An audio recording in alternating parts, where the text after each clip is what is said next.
Saw X automatically wins Movie of the Year for the sole reason that cinemas were having to hand out Saw-inspired sick bags to audiences because of the excessive gore. You fucking sickos, I love you.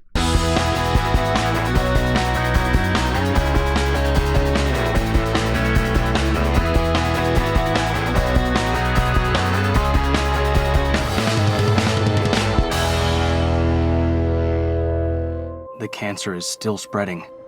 I'm afraid there's nothing else we can do. There is one person who might be able to help. Our program is a two-pronged treatment outside Mexico City. The results have been stunning. She saved my life.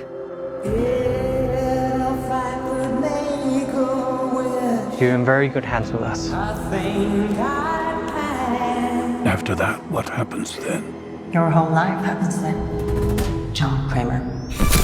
How's it going, guys? Welcome back to my channel and time for another episode of Luke's Reviews. On today's video, our favourite twisted psychopath is back for even more messed up challenges in the 10th installment, Saw X. Long before the death of John Kramer, when he was still busy putting his plans in place for his countless acts of so-called retribution, Kramer was also facing the hardship of his inoperable brain cancer killing him. But when he learns of a secretive group operating just outside of Mexico who suggests they can cure John, and seemingly do, revenge is soon unleashed when John discovers that those who claim to have healed him are merely frauds, and what lies in wait for them are some of Jigsaw's most brutal games yet. There are many, many ways to live a very peaceful, undisturbed life. Number 1, do the right thing. Number 2, treat others well. And number 3, never, ever piss off John Kramer. Saw X has the unenviable challenge of coming up with a fresh, new and exciting entry into an already long and established horror franchise. Following on from the abysmal ending of the saga in Saw 3D, and subsequently struggling with the semi-sequel prequel Jigsaw, and then whatever the bizarre Chris Rock spin-off Spiral was, the Saw series just hasn't found that spark that made me a fan. Well, with Saw X, now it has, and boy, is it good to be back. With Kevin Greutert back in the director's chair, he previously directed Saw 6 and Saw 3D, but we won't talk about that one, and the fact that he'd also previously edited most of the Saw movies, he knows exactly how to affect the senses. Wild camera movements, disorienting sounds, a muted grey and green colour palette, oh, and copious amounts of blood. Even after having taken 10 trips to some of the most disgusting bathrooms and basements imaginable, and watching new ways to see people be dismembered and tortured, Saw X crafts some truly horrific traps this time round. Traps that definitely spare no expense on gore, so if you are weak-stomached, I would advise seeing a different movie. Now, I have to give commendation to the production team here, because some of these traps are warped in every sense of the word, and their creation, their practicality and overall authenticity only adds to the horror. But like the best Saw movies do, in amongst the tendons being severed and limbs being hacked off, there is a compelling narrative that is spun. Now, usually it's some sort of mystery, but in the case of Saw X, it opts for something different. John Kramer is front and centre. There's no hiding on the bathroom floor or appearing in fleeting flashbacks. This is Kramer's movie. A man who is on the brink of losing completely, and is incensed by this idea that he has to test others to appreciate their lives instead.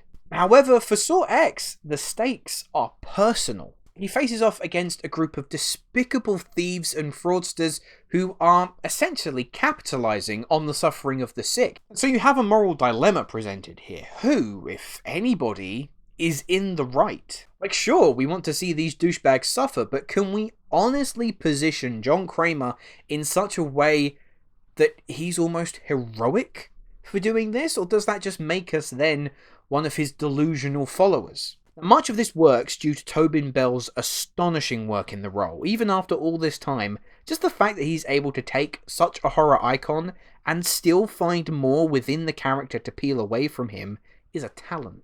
It was also great to see Shawnee Smith return as Amanda, this time adding to her character and position in the series, expanding upon her induction to become Jigsaw's successor. As for the larger expendable ensemble, they aren't anything to write home about. They serve a function, they aren't that distracting, they do what they need to do. Now, in terms of endings, I will say that Saw X's climax didn't hit as hard as we know that the Saw franchise is capable of. This time around, it wasn't so much of a big third act rug pull, and more just an explanation of events, which, in terms of knowing what the Saw franchise is capable of doing, was a bit of a disappointment, not to mention that the final trap that we're left on wasn't anything special. Now, longtime fans of the franchise will be pleased to hear Charlie Clouser's work being blasted out.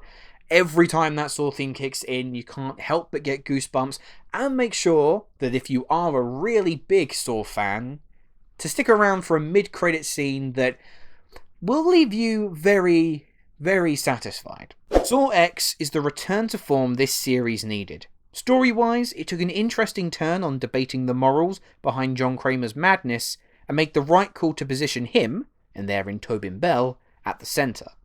The traps are suitably gnarly and stomach-churning, and whilst it doesn't set anything up for a next instalment, I'm certainly not ready for this game to be over yet. I'm going to give Saw X a 7.5 out of 10. Anyway guys, those are my thoughts on Saw X. Let me know, have you had a chance to see the film yet? What did you think? Leave your thoughts in the comments below. And my question to you, a bit of a messed up one here, but I'm curious, what is your favourite Saw trap?